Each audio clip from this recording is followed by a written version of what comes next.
मैं चाहूंगा कि विशेष बजट देके उस पुरानी डेयरी को चालू कराया जाए। अध्यक्ष महोदय, मेरी बात। बैठिए, आप बैठिए प्लीज। सभापति महोदय, मैं आज माननीय राज्यपाल महोदय द्वारा प्रस्तुत अभिभाषण के समर्थन में बाली से आने वाले विधायक माननीय सदस्य श्री पुष्पेंद्र सिंह जी राणावत द्वारा रखे गए प्रस्ताव का समर्थन करने के लिए खड़ा हुआ हूं। हमारी सरकार जन कल्याण, आर्थिक सुदृढ़ता, युवाओं के उज्जवल भविष्य, किसानों, महिलाओं और वंचित वर्गों के उत्थान के लिए जो संकल्प लिए हैं उनको पूरा करने के लिए हमारी सरकार ने पिछले 2 सालों में जो काम किए हैं उनको माननीय राज्यपाल महोदय ने अपने अभिभाषण के जरिए इस सदन के समक्ष रखा है। मैं किसान वर्ग से आता हूं, इसलिए किसानों की जमीनी हकीकत और पीड़ा समझता हूं और किसानों से संबंधित बातों पर ही मेरे विचार रखूंगा। हमारी सरकार ने पीएम किसान सम्मान निधि का दायरा बढ़ाते हुए राज्य सरकार की तरफ से मुख्यमंत्री किसान सम्मान निधि योजना लागू की और राजस्थान के किसानों को हर साल 3,000 रुपए का अतिरिक्त लाभ दिया है। प्रधानमंत्री जी ने 2018 में जब ये योजना लागू की थी तब कांग्रेस के नेताओं ने इसको किसानों के साथ छलवा, किसानों को भीख देने जैसा बताया था, लेकिन आज यही योजना किसानों को आर्थिक संबल देने का काम कर रही है। जब केंद्र सरकार ने राज्य सरकारों से किसानों का डेटा मांगा तो हमारे यहाँ कांग्रेस की सरकार थी, इन्होंने काफी टाइम तक तो केंद्र सरकार को किसानों का डेटा ही नहीं दिया, जबकि हमारे मुख्यमंत्री जी ने एक कदम और आगे बढ़ाते हुए राजस्थान के 71,79,000 किसान भाइयों को हर साल 3,000 रुपए का अतिरिक्त लाभ देने का काम किया है। अब तक 4 किस्तों का भुगतान भी हो चुका है। हमारी सरकार ने आते ही एमएसपी पर गेहूं की खरीद में 150 रुपए प्रति क्विंटल बोनस देने का काम किया है, जिससे राजस्थान के 1,72,600 से ज्यादा किसानों को 320 करोड़ रुपए का बोनस दिया गया है। हमारे राजस्थान में सबसे ज्यादा बाजरे की पैदावार होती है और कांग्रेस सरकार ने उसकी समर्थन मूल्य पर खरीद तक नहीं करी। किसानों को करोड़ों रुपयों की फसल मजबूरी में व्यापारियों को औने पौने दामों में बेचनी पड़ती थी। गत कांग्रेस सरकार अपने चुनाव घोषणा पत्र में किसानों की संपूर्ण कर्ज माफी के जिस मुद्दे को लेकर सत्ता में आई थी, इन्होंने उसी मुद्दे को पूरा नहीं किया। सदन के माननीय सदस्यों को याद होगा कि गत सरकार के समय प्रदेश के वासियों किसानों ने आत्महत्या की थी और नोट लिखकर कहा था कि मैंने कांग्रेस सरकार को सिर्फ इसलिए वोट दिया था कि इन्होंने संपूर्ण कर्ज माफी की बात की।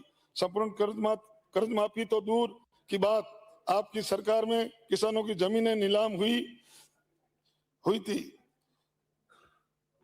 आपने फसली ऋण देने से पहले योजना में साख सीमा का ऐसा राइडर लगा दिया कि जिस किसान को 3 लाख तक का लोन मिलता था, राइडर के बाद उस किसान को केवल 50-60 हजार तक का ही लोन मिलने लगा, क्योंकि उसकी साख सीमा तय कर दी।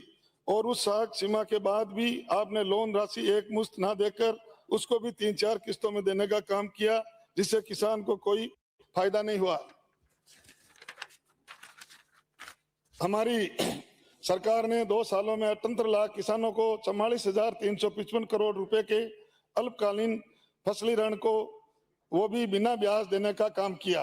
कहते हैं कि नेक नीयत और मजबूत इरादे हो तो कुछ भी असंभव नहीं है। हमारे राजस्थान में प्रचुर मात्रा में पैदा होने वाले मोटे अनाज बाजरा मक्का को प्रधानमंत्री जी ने श्री अन्न के रूप में पूरी दुनिया को उसके फायदे बताए और आज मोटा अनाज न केवल देश में बल्कि पूरी दुनिया में पहचान बना चुका है। अब तो इसके मिलेट्स के आउटलेट भी चल रहे हैं। प्रधानमंत्री फसल बीमा योजना में हमारी सरकार ने पिछले 2 सालों में 73,49,000 पॉलिसी जारी करके करीब 2,834 करोड़ रुपए की फसल बीमा क्लेम किसानों को दी है, जबकि सरकार ने बीमा कंपनियों से मिलीभगत करके 2023 में फसल बीमा योजना के लिए टेंडर किया, तो बीमा कंपनियों के कहने पर टेंडर की शर्तों में व्यक्तिगत नुकसान लोकलाइज्ड क्लेम के मुआवजे का प्रावधान ही हटा दिया, जबकि भारत सरकार की गाइडलाइन में व्यक्तिगत नुकसान का क्लेम दिए जाने का प्रावधान है। राजस्थान ही एकमात्र ऐसा राज्य है जहां यह क्लेम नहीं दिया और यह अपने बीमा कंपनियों के कहने से किया। उनको फायदा पहुंचाने के लिए दुर्भाग्य यह है कि यह टेंडर अभी 2026 तक चलेगा। मैं सरकार से और माननीय कृषि मंत्री जी से निवेदन करूंगा कि अब की बार जब फसल बीमा का टेंडर किया जाए तो लोकलाइज्ड क्लेम का प्रावधान अनिवार्य रूप से शामिल किया जाए।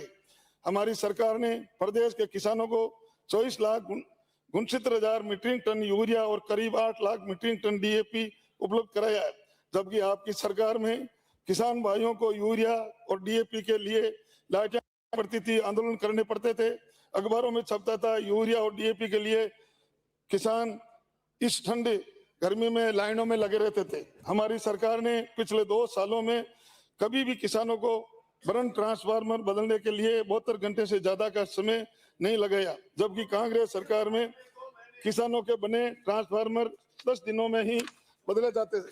आपके टाइम में 2-2 महीने नहीं मिलते थे, अब तो 48 घंटे में मिलते हैं। हमारी सरकार में खेती के लिए किसानों को पूरी 6 घंटे बिजली मिल रही है और वही दिन में, जबकि कांग्रेस सरकार में 6 घंटे बिजली मिलती थी, वो जितनी भी मिलती थी वो टुकड़ों में और ट्रिपिंग में मिलती थी। सामान्य श्रेणी के किसानों को कृषि कनेक्शन नहीं मिलते थे और अगर किसी को मिल भी जाता तो सामान भी नहीं मिलता और चालू भी समय पे नहीं हो पाता। वर्षा जल संग्रहण के लिए हमारी सरकार ने किसानों को 5,000 डिग्गियों, 10,600 फॉर्म बॉन्ड और लगभग 10,000 किलोमीटर लंबी सिंचाई पाइपलाइन के लिए 152 करोड़ रुपए का अनुदान उपलब्ध कराया। हमारे किसान भाई जो खेती के साथ साथ पशुपालन भी करते हैं, उनके पशुधन के लिए भी हमारी सरकार ने कई कल्याणकारी लाभकारी योजनाएं चला रखी है।